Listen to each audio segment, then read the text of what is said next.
I got my focus on passion and empathy, gaining perspectives, investing. I do believe money and grinding go hand in hand. You will see. I'm working smart, expending my energy. Hope that you feeling me. I'm acting differently. You got a friend in me. I'm working hard to try and work smart. No time to complain. It's time to start. We gotta work.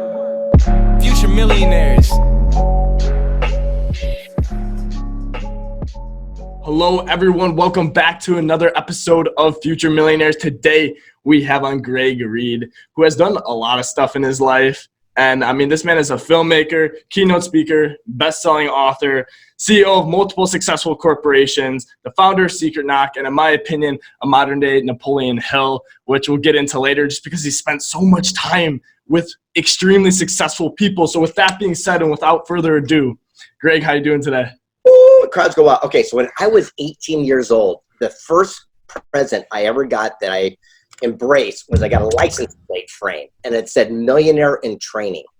And then I went and got T-shirts made up and the whole bit, and I used to wear it everywhere. And they go, "What are you doing?" I go, "I'm a millionaire in training." If you visualize it and speak it into fruition, amazing things start coming your way. That is, I love that, because literally, like, I will tell people, they're like, "So you think you're going to be a millionaire?" I'm like, "Well, I don't think I'm going to be a millionaire. Like, I already am a millionaire. Time just hasn't caught up." Exactly. And it is mindset, and it's also the action and the law of attraction that dreams come true. You can think it, feel it, but ultimately you got to get off your ass. You got to take action and do it. So just so you know, I was exactly where you are right now. And the only thing I did different than most of my friends out there is I started applying all the stuff I started learning from these interviews. And so I'd sit down with these billionaires and I'd pick their brains and they go, "Here's what I did." And I'd leave and do something crazy and do that same exact thing. Exactly. And by following those successful actions, here we are today. Oh my gosh. No, I'm super hyped to get more into that as we get on with this interview. So I'd love for you, though, to give, the listeners a little bit of a background on just where you're at right now and kind of what you're up to. Okay, my name's Greg. I live in the mean streets of San Diego, California. I'm right here in a beach community in Carlsbad, California. I've been published in 86 books, 45 different languages. You can go to Barnes & Noble. I got 5 of them in the stores right now. I got books in every airport in the world. And then on top of that, I make movies and I run 6 other different corporations.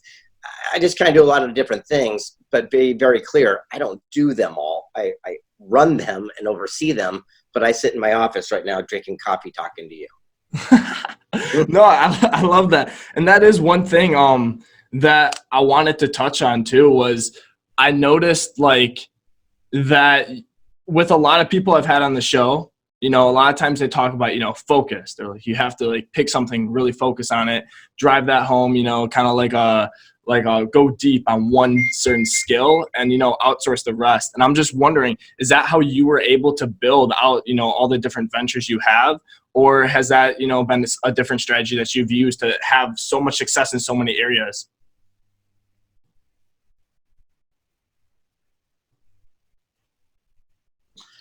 I missed half of that because the internet, I think, was going in and out. Can you still hear me? Yeah, I can hear you. So I said, basically, how were you able to, have all these different ventures while still maintaining focus? Or at least, how is your focus in that? Do you just learn one thing delegated or? Yeah. So I have amazing people around me that work my weaknesses. So I believe in you work your strengths and you hire your weaknesses. So for example, look, I cannot write for shit. I got a D in English. I'm dyslexic. I can't read. I can't write. I'm the least qualified author in the world. So I hire the most gifted ghostwriters and editors to take my gift of gab and make it come to life and fruition. So it's my idea of the concept of what I want to do, but then I pass it on to them. For example, I just did this book called Wealth Made Easy. The guy who I wrote it with, who actually wrote it, his name is Gary Krebs. He's the former publisher of McGraw-Hill Publishing Corporation in New York City. Who can write a better book, me or that guy, right? Yeah. So what I do is I team up with these amazing human beings and let them do their strengths. Then I get to go on stage and do the dancing monkey stuff because that's my strength. And together as a collaboration, we go out and inspire many people. No, that's awesome. So how do you go about, making those connections where you can, reach people who are at that level of publishing and, leverage their skills while they can leverage yours? Well, it didn't start easy. I mean, when I wrote my first book, I was turned down by 268 publishers in a row. Dang. And the 269th one said, we'll do your book, but change the title, the beginning, the middle, and the end because it sucked so bad. And it was called The Millionaire Mentor, by the way. And from there, that book accidentally went on to become a global phenomenon, and it started my entire career. And here we are 86 books later. But here's the real kicker. Look at this. I just got a star on the Vegas Strip Walk of Fame for being an author, and I haven't really written anything, but there's a thing. My name goes on the book because I'm the author. I just didn't read every single word. No, that's awesome. That's a great, like, just literal, like, into fruition example of how you can actually outsource your weaknesses while focusing on your strengths and getting an amazing outcome from that. But one thing on that I really want to touch on too and emphasize to our listeners here today is that 268 times, right? That was the number? 268 rejections in a row. I wish I could take this with me. I'd take you up, and I kept every letter, and it's up in a little get upstairs. So it's really cool. It's a reminder when people come by and go, oh, you got all this stuff and mansions and how. I go, let's go to the bucket, right? Because that's where it really started. So, but what kept you going when you had, you know, quote unquote professionals telling you, hey, this isn't going to make it? Like, what kept you coming 268 times? Because I don't think most people realize how many times that is to get rejected in a row. Yeah, what I did is I used it as fuel. So at that time, I was still a successful businessman. I just wasn't a very, prolific person. So what I did is I took every rejection letter, put a little piece of tape on it, and put it around the office. And when you came in, after a while, the whole office it almost became a goal to get more paper so I could do the entire office. So I go, how many rejections can I get, right? It's so interesting because I just knew. I guess I didn't hope, I didn't wish, I didn't believe. I knew I was onto something, and I wouldn't let people talk me out of it. Like this movie. Right now, I was just talking to you beforehand. This is so crazy. Yesterday, Variety and the Academy Awards just announced that my first movie, again, a knucklehead, never made a movie, just got in the final list to win an Oscar for this coming Academy Awards. There's 344 films that were chosen out of the millions, and somehow we are on that list. So, I mean, that's impossible. But the whole thing is, again, when I wanted to make a movie, I didn't just wing it. I went and found who won an Oscar, who won these awards. And I went up to Hollywood. I sat down with them and asked them to teach me. And I duplicated those same successful actions. That's it. Yeah, dang. And that's something that's like crazy just to think, you come from, because like I'm assuming you didn't have a background in film, when you started making movies. So because how I could not edit iPhone, right? Nothing. But again, there was a knowing. So back to the Millionaire Mentor. People think I mentor millionaires, but I was actually mentoring inner city gang kids in San Diego. Mm-hmm. And I tried. It became a badge of honor. And the president of the United States wrote a letter of commendation, changed my life and my community, and I wrote a book about it. That's what it was. It was about giving back. When I did the movie, I met a gentleman named Frank Shankowitz who started a nonprofit called Make-A-Wish Foundation, grants wishes to dying children. And I asked him what his wish was, and he looked at me and said, no one ever asked. I go, what? I go, I want to grant your wish. Let me buy you a Ferrari or something. What do you want? I'm going to give it to you. And he says, I just want my story to be told so my grandkids will know I did something. So it took 6 years, millions of dollars, trials, tribulations, trying to figure it out. And now we're up for an Oscar. That is awesome. Wow. That is incredible to hear. And I love to rewind a little bit now too, and kind of like because we touched a little bit on your early upbringing, but we got a lot of young people who listen to this podcast. So just kind of get a sense of what your life kind of looked like and when entrepreneurship was introduced, and how that led to these great successes and eventually being nominated for Oscars, writing your own books, all that kind of stuff. Well, it's interesting. When I was 17, I wanted to leave the house. And my dad pulled me aside. What are you going to do? I go, I'm going to get in sales. I go, that's where the money's at. He goes, you got to go to college. And I go, no. I go, I'm not going to sales and marketing. This is where I'm going to go. And he looked at me, and I had like my pillow and my blow dryer. I used to have hair. And I said, Dad, go and leave it. And he looked at me and he said, son, you're never going to make a living talking to people. And I remember the first year I had a pretty good year. Second year, I made 6 figures. And I sent him my W-2 and said, "Dear Dad, remember when you said?" And from that point forward, I ran an advertising company and ended up selling it in my late 30s for a pretty good chunk. And someone asked me to speak at a university. And I go, "What am I going to talk about?" And I just went and I don't know what I did is I just started talking about my business stuff. And then they started passing me around to the other universities, like a joint at a Grateful Dead concert. And the next thing you know, some kid comes up and goes, "You should write a book." I go, "I've never read a book." That's a great goal. So I went on this mission and here we are. So it's not like this epiphany or some smart guy. It's not like that. It's about having the courage and the fortitude to get going. I barely graduated high school. I never went to college.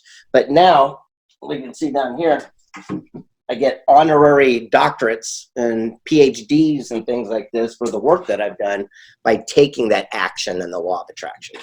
Totally. So when you were young, I know you said your first like business was a marketing agency, correct? Mm-hmm. So what were kind of like a lot of things that you took away from your first venture and like that you learned and you carried on into your, you know, later life right away, and also some of the failures that you learned from in those early stages? It was all mindset. That's it. Because back then it was like, how do you get your brain straight? How do you overcome rejection? And that's how I believe later on in life could overcome all this rejection, because heck, I could do phone, you know, telemarketing and get turned down 400 times in a day. That didn't mean anything to me. 268, that ain't nothing. And so to me, it was just like going through the process, right? I remember I sat down with this multi-billionaire and I looked at him. He says, "Your success is in direct proportion to your ability to withstand a no." And he says, "If you're willing to ask enough ladies out, eventually you'll get a date for the dance." And that one thing changed everything for me. Who was that? Paul J. Meyer. Paul J. Meyer. I'll have to look him up after this. No, that's awesome. That's something that like I've found very true in my life too, up to this point. I don't even know if there's something that I've been rejected 268 times on. So props to you for that. Maybe that should be my goal. If you're rejected that many times on something, right? But that's so great because like a lot of people, especially at my age right now, they're so afraid of rejection and they're so afraid of you know, what their parents are going to think, what their friends are going to think. So here's my greatest thing is, what if you took that coffee mug at Disneyland and it says, "What would you do if you couldn't fail?" Fuck that. Throw it away. Here's the thing. What would you do if you stopped giving a shit what people thought? I mean, would you ask that person out for a date? Would you start a new business? And to me, the secret of all that is to seek counsel and not opinion. Counsel is based on ignorance, lack of knowledge, inexperience, like your family, friends who've never done it. Counsel is based on wisdom, knowledge, mentorship. If you go to a family friend and say you're going to write a book, they're going to talk me out of it because they've never written a book and they see the rejections. Mm-hmm. If I go to Jack Canfield, who wrote Chicken Soup for the Soul, he'll say, before you get started, here's what you need to know, and give you counsel. Only seeking counsel and ignoring opinion, that's the day that your life will change. Oh, that's something that I've been trying to do a lot more, and literally one of the exact reasons why I started this podcast.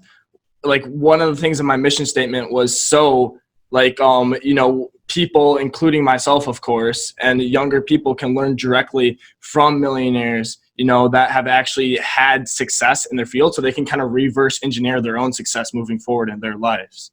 Absolutely. So if this is a millionaire show, why don't we talk about Wealth Made Easy? Let's do it. Yeah, whoever is watching this, trust me, you're at the right place at the right time. You want to pay attention to what I'm about to teach, okay? So for 3 years, I went around the entire country and I interviewed people worth $100 million to $1 billion. And I just asked them what their hack was. I go, I don't care what you ate for dinner. I don't care your mantra or whatever, your merit. I just want to know give me one hack that you did differently. And I sat down with insane people. I mean, these people were mind-boggling cool. And what happened is they gave me their hacks, and I'm going to give you 3 of them here today. You ready? Yeah. I have not even shared these with a lot of people. And by the way, look, when you're an author, you don't make jack diddle in a book. I'm making like a nickel a copy, so don't worry about me. But go buy that book for you. Wealth Made Easy. Wealth Made Easy. Wealth Made Easy. So I sat down with the first guy. He was a billionaire friend of mine, And I asked him, I says, will you teach me how you made all your money? And he goes, absolutely. I go, why will you give me your success secrets? And the same thing that Frank said. He goes, no one ever asked. He goes, my grandkids are fighting over my inheritance and I'm alive. My kids are fighting over the family business, but no one asked how I got it. And I said, well, what'd you do? And I sat down with him for 3 days, and it took me that long to reduce it down to one paragraph. And here's it. He said, time plus land is wealth. And I said, what do you mean? He says, all I do is I find a town anywhere in the world that's growing exponentially at 25% a year. He goes, go on Google Maps, it's free. And then I look for Broadway, Main Street, and I draw a line out 8 miles and I buy the dirt. That's it. He goes, I rent that dirt to farmers. They pay the lease, so it's free. I get free land and vegetables for years. And as the town continues to grow at 25%, eventually it ends up on my plot.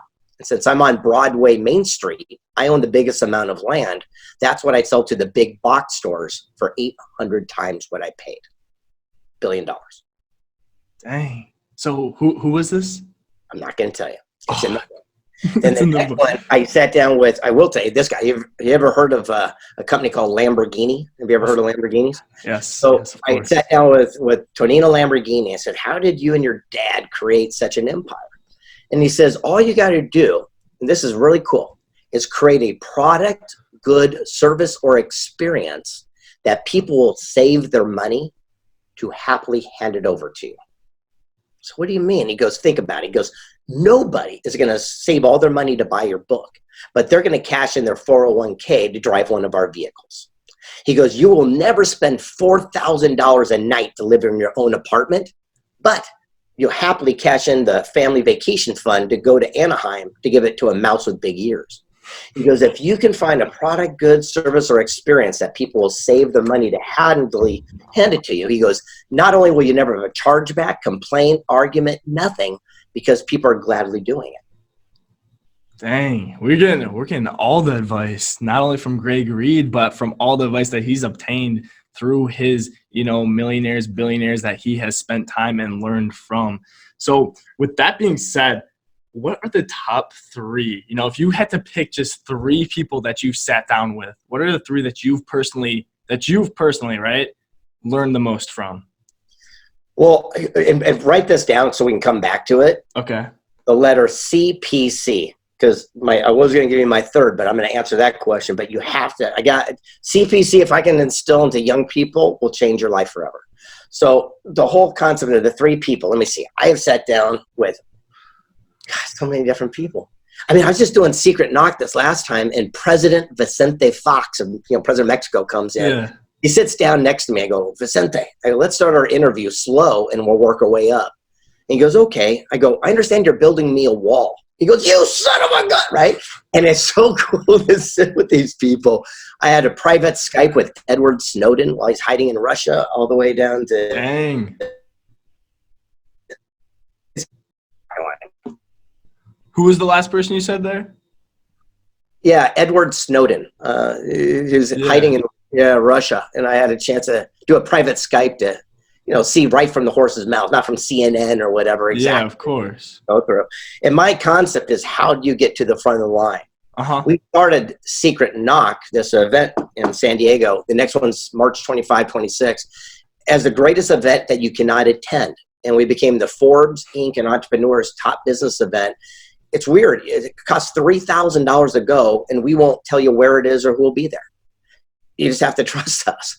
And what happens is, right before the event, we say, hey, here's the location in the city and state, but that's it. You can make your flights, but we don't tell anyone, because we bring in so many amazing people and give you access. We don't want a bunch of people just jumping in.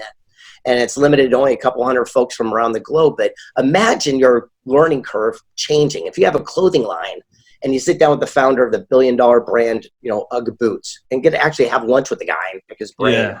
You have an invention. Here's the guy who invented the credit card magnetic strip and changed banking, or the next guy. That's what we do. But to answer the question of 3, it's so funny because there's so many of them. I'm just going to give you one, because it's always my favorite. Okay. It was the weirdest one. Evander Holyfield. He's getting back in boxing. He's the only person to win 5 heavyweight championships. And I asked him, I go, Evander, how in the world did you do it? And he said, I have a higher standard. I go, what do you mean? He goes, I showed up early. I left late. I didn't worry about my competition. I focused on me. And I changed the way people do things, and I won more heavyweight championships. And I go, well, didn't it hurt? He goes, yeah. He goes, it hurts, but when you're in a fight, you never focus on the pain. You never focus on the blows. When you're in the fight, you stand on your toes. If you focus on the pain, you end up on your back knocked out. He says, but that's what people do outside the ring. They focus on gas prices, war, economy, and then they wonder why they never become a champion. And he pulled me in tight. He's this Adonis of a man missing half an ear bitten off by Mike Tyson. Yeah. He says, what the funny thing is? He says, when you do win the championship, he says, everyone comes to their feet and they chant your name. They raise your hand in victory, and the guy puts a big shiny belt around your waist.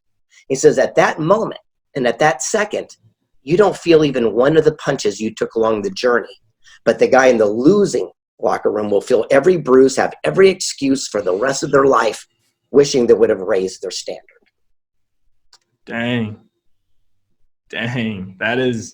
That's something definitely to keep in your back pocket for motivation.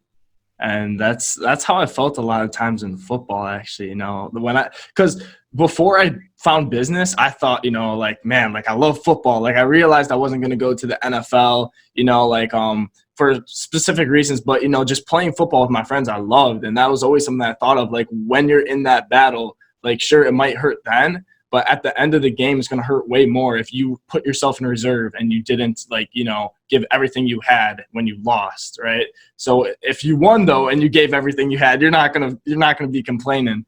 So I definitely get where you're coming from on that statement, and that's definitely something that our audience can use as huge propellants in their future. So with CPC, I said to write it down. What does that stand for? I learned this from a guy named Mark Anthony Bates. He's not a billionaire, he's just a regular cat. But when he taught me this, everything changed in my world. And I wish I could have gone back in life and learned this earlier. So that's why I'm glad we're talking about it. CPC is about taking accountability and responsibility for every single thing that happens within us. It's not someone else's fault. And it works like this. C is clues. P is patterns, C is choice. Let me give you an example. If I go out on a first date, I'm a single guy, and all of a sudden the woman shows up 20 minutes late, well, there's a clue. If I go out on the second and third date and she's 20 minutes late, there's a pattern. Now it's my choice whether I decide to deal with it, adjust it, accept it, whatever. But it's not her fault. She's just late. I don't have to change that person. I have to just accept it or not. It's up to me. And I realized that so many people will see someone do business deal with a friend of theirs and get cheated. And they see a clue. And then all of a sudden they do something else and it doesn't go good. And there's some excuse behind there and there's a pattern. And then we do business with them and it goes to hell in a handbag and we're mad at that person. It doesn't have to work that way. Choices. So for myself, real quick, if I see a rattlesnake rattling and then bite my best friend, I'm not going to go pet that snake. And so when you start using CPC in every single thing in our life, for personal relationships, business, everything becomes very clear. So when people come up and they start proposing things, I ask them, I'd like to see some of their clues, patterns, choices. I don't use those words, but you can learn every single thing by watching that history. Yeah. So say you meet somebody, right? And you don't already have, the most firsthand experience, you're just talking to them about what they've done. Do you not make that decision right away? Do you kind of wait and observe then and then make a decision once you have that info for yourself? Absolutely. And how many times, look, and you're a young guy, guarantee this has happened. You've went down a rabbit hole with someone and then arbitrarily later on you Google them, went, holy crap, I wish I would have done that first, right? And so the whole thing is a lot of that information is available. Yeah. And it's up to us. It's up to us to have that responsibility to do our due diligence, to do our check, to do our homework.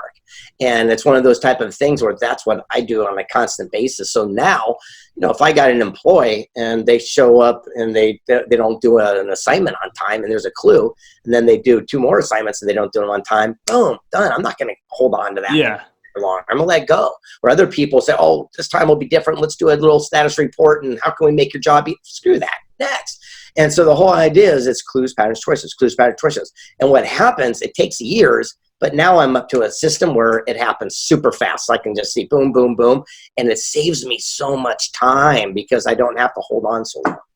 I bet that probably, I mean, because if you can cut out a lot of those, you know, negative partnerships or relationships with, you know, employees, you know, partnerships, like I said, that's going to save you a lot of time and money. But I mean, the main thing is time, right? Can't get that back. So if you're saving that. The main thing is mindset, because it's all that stinking thinking that we're going through and how I'm going to deal with it. Just gets rid of that. Yeah. Imagine all that free time. I mean, how much time have we spent driving home? And we go, when I get home, you know, they're not going to have dinner ready, and I'm going to say this, and they're going to say this, and I'm going to do, oh yeah. And then you get home and dinner's there, and you go, God, that was a conversation in my head that never happened, right? Yeah. So it's that same type thing. Save yourself that aggravation. Okay, next question. Okay, totally. So I know earlier you touched on when you were going to your publisher, you know, you reached out tons and tons of times. I'm just wondering if that process was similar, kind of like when you're reaching out to all these, you know, millionaires, billionaires. Is it kind of like a mountain where like it's a lot of no's until you get to that like one kind of like big, almost not like testimonial, but somebody who, you know, you provide a lot of value to, they appreciate you, you guys have a great conversation. And then is it easier, you kind of like downhill to, you know, get other people also to meet up with, or how does that kind of look like? Yeah, those are two completely different questions. So publishers and stuff are corporations. Yeah. So got thousands of people working, so it's a different game. Mm-hmm. Successful people and having access to millionaires, billionaires, movie stars, whatever, piece of cake. Understand this. The most successful people are also the most available people. How hard was it for you to get me on this podcast? It wasn't hard, yeah. The most successful people are the most available. If you're brand new at something, you're happy-go-lucky, you're fresh, you're cool. If you're at the top of your field, you're happy-go-lucky, you've got nothing to prove. When you're in the middle, you're a pain in the neck. So the whole idea is to jump to the front of the line. It is easier to get to the founder of RE/MAX Real Estate Corporation, the billion-dollar enterprise, than your local RE/MAX office. And so the whole idea for me is I just jump to the front of the line. So if I'm flying on an airplane and I read something about string theory or the guy building the elevator to space or, you know, the X Prize, I just go right to that person. And you just Google it, look them up. You would be amazed. Or now, especially with all this social media, everyone's accessible. So the most successful people are also the most available because they have the time. Oh, that's huge. So for some of these people who, you know, you're having trouble finding their contact information, like you Google it, right? Still can't find it. What are some tactics that you use, or maybe something that I wouldn't know or younger people wouldn't know, where they could find, you know, the contact information to make that initial, you know, reach out? And on top of that, what is the best way to go about it too? Because I see a lot of people kind of like reaching out, just like, hey, can I pick your brain? All right. So first I'll let you answer that question. What did you do? So what I did to reach out to you? Mm-hmm. So what I did was I sent, you know, a nice DM where I've displayed my emotion. I was like real. I was passionate. I was showing what I love doing. And, you know, I just asked if I could have you come on here and not only provide value to me, but all the listeners.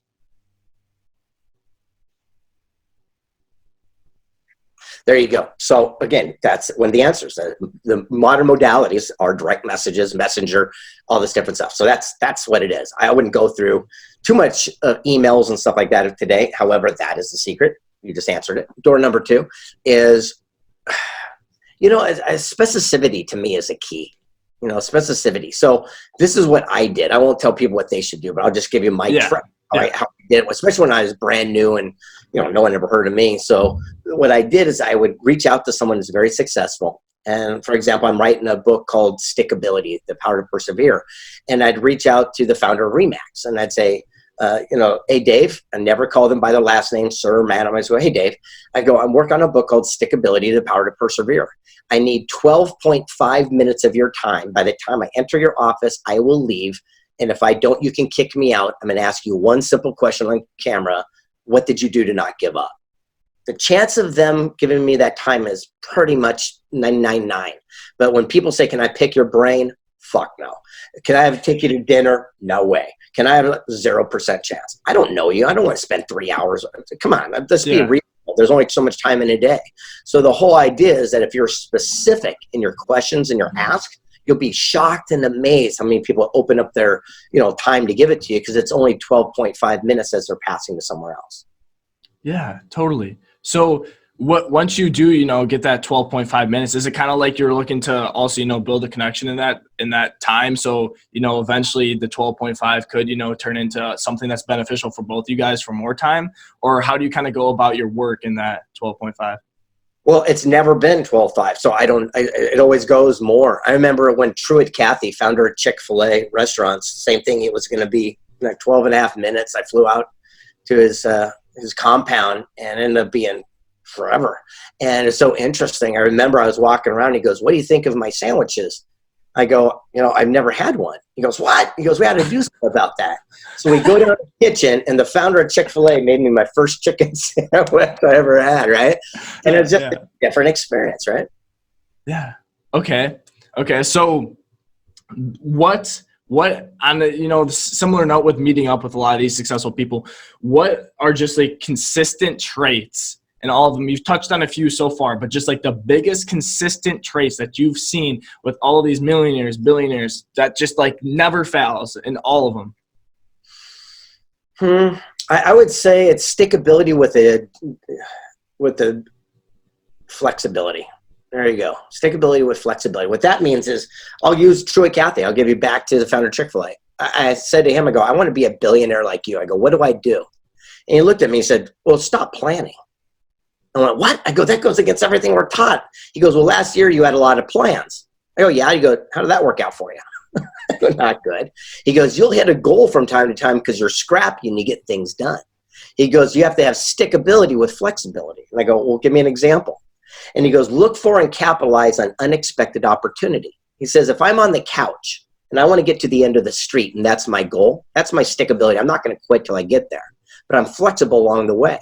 He goes, "As I start my journey, I look for, did a kid leave a skateboard or a bicycle out, and make my journey short." He goes, "If I get real lucky, I'll hitch a ride by a neighbor driving by and hitch a ride at the end of the street." He goes, "Either way, I'll get to my goal. I just don't get so caught up on how it has to happen." And that's what all successful people do. Huh. Love that.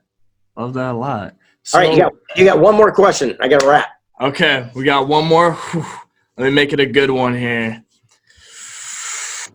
Okay, what would you say has, You're just making it up right now. I got you. So I'll tell you what. How about I'll give you one and we'll end on this, and then we'll call it a wrap. Unless you got a good one. Oh man, I feel like I gotta make it worth it now. I had a few. That's why I got picked. Let's go with the most valuable skill that you've been able to develop. How someone, so kind of a two-parter. Okay. I answer your question. I learned the ability to not do everything. That's my biggest skill. My biggest skill is delegation and subbing things out. So for example, if I'm working on a project, or let's say ink an article, what I'll do is I'll go to upwork.com and I'll post that for $100 for someone to help me write that article, and I'll give them the gist of it. They'll write it, then I'll recraft a little bit and submit it. It just saved me all that time and energy and thinking time. Same thing as I don't with lawns or whatever. So I'm very careful of making sure that I work the least possible amount so that I'm available, so I can start coming up with these ideas and creativity and start creating things that can go out and impact the world in a big way. Look, what if by me going and, cleaning the house for 3 hours took me away from, at that time, I could have the greatest idea for the next book that inspired 1 million people. So I'm very careful of where I put my time and attention. Completely. Okay, guys, I really appreciate Greg, hopping on the podcast today. Where is the best place for everyone to follow up with you at?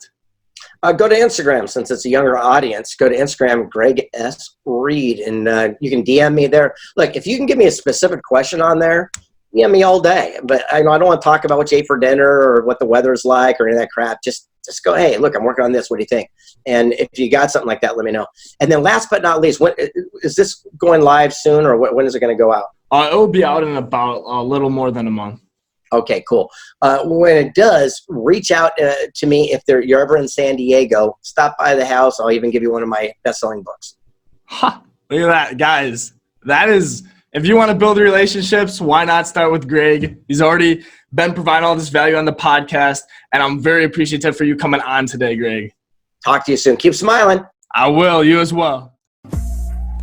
And that is a wrap. Thank you so much for tuning into today's show and taking one step closer to becoming that future millionaire. All I'm asking from you guys is that you please take the short amount of time to review this episode.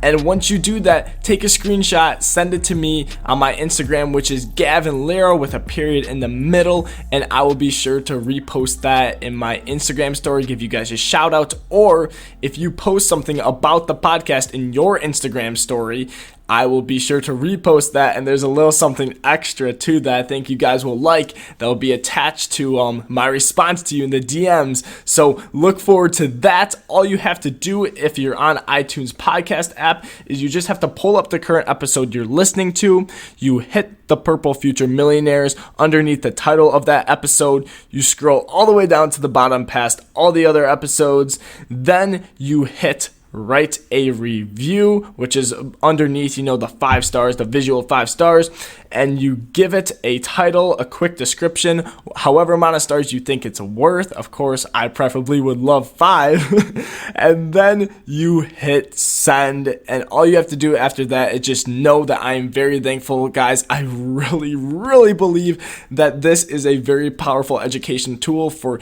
your growth, and I want you to succeed. So please also reach out to me on Instagram, which is Gavin.Lera, and I will be sure to answer any questions that you may have, or any ideas you want to bounce off me. I love to hear them. I love entrepreneurship, helping other people. So let's all succeed together, and you have an amazing day.